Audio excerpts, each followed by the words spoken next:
Alright, I'm on hole number 9 of the Fuji Open. Had a pretty decent round. I timed out on one hole and I did drop a shot on hole number 6. My bad. I put myself in a perfect spot. I did a layup, put myself in everything good, and blew the shot onto the green. And it was literally, I blew that shot onto the green and ended up dropping a shot there, missed the wedge shot. I did pick up a hole, pick up an eagle on hole number 4. Okay, so this hole right here, getting out into this area is the key. Now, ideally, you'd like to bring your long iron range out there.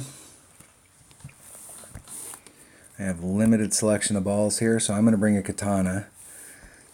I'm going to bring my extra mile, and I'm going to switch this out for my Viper. And I'm going to bring a katana. Alright, there we go. Need to have a slot open. I'm working on clubs in this account, so let's open that bag up, open that chest, and move on to the next one.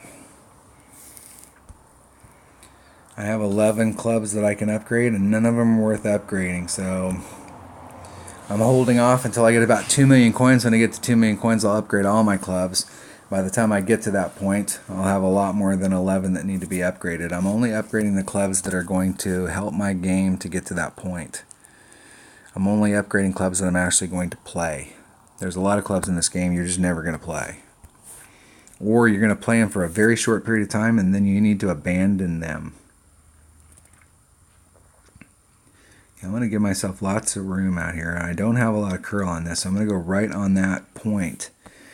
I'm going to leave the wind in. And so the wind's going to push me that much forward. And I'm going to put what little bit of curl I have on it to bring me out into this area.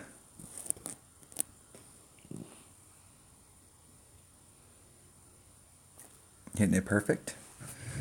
And the reason I was rubbing against the nubs down there with that little bit of overpower was to make sure that I wasn't short shooting it. And when you rub against the nubs like that, there's really no downside. You are getting one extra ring of distance, but the needle's not moving any faster. So you can pick up a little bit of overpower for free.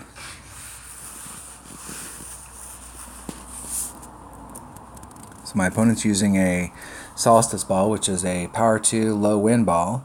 So they're going to have less wind on the drive to carry them down there. But if they end up in a good spot, their drive shot to the green they're going to have less wind. What's crazy about people buying these balls is when these balls came out, I saw a bunch. I was practicing at Tour 2. I saw a bunch of people using those balls. A Viper, and I really don't like how close that is. I'm right here at my red line. It'll be 2 rings off. I always like to be a couple rings off any transitional surface. I'm going to go right towards that hole. Okay, it's 1.5 per ring, 10%. So that's going to be 4.7. So I'm about just a titch over 3 rings. And then just trying to hit it perfect.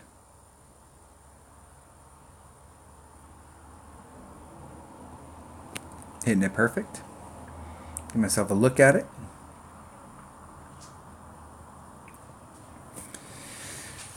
Needed a little teeny bit of curl or a little teeny bit more side spin on that. And I probably should have just pushed up against the nubs to the left just to make sure the ball was going in that direction.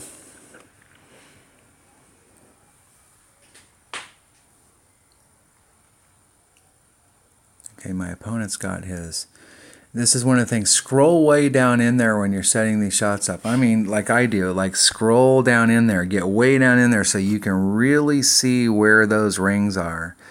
And it's for when you're setting these shots up, it's very important to give yourself a little bit of leeway. It's not that you're like, hey, I'm going to give myself a little bit of leeway and then I won't be able to make the shot. You're giving yourself a little bit of leeway, and if you hit it perfect, you still have that great shot. But if you don't hit it perfect, you're still going to end up on the green.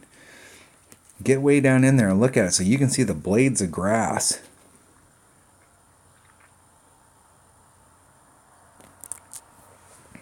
All right, eagle on the last hole. So really, other than the bad shot that I took on hole number 6, this is a nice and easy round with a low level account. You can get it done on these holes. And I gave myself really good looks on all the par 3s, other than the one that I timed out on. There's lots of opportunities to pick up a shot without having to take any big risks.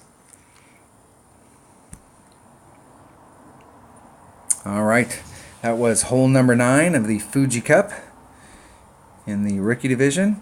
Ended up pretty good and dropped that timed out on hole number 5, and then ended up dropping the shot on hole number 6, 2 back-to-back bad holes.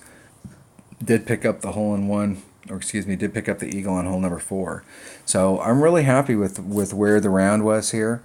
Getting to try these clubs out on this course, I really have high hopes that, you know, this is definitely playable, even if you've got low-level clubs. So hopefully there's some tips that you can learn from those holes, and hopefully everybody has a great tournament. Thanks for watching.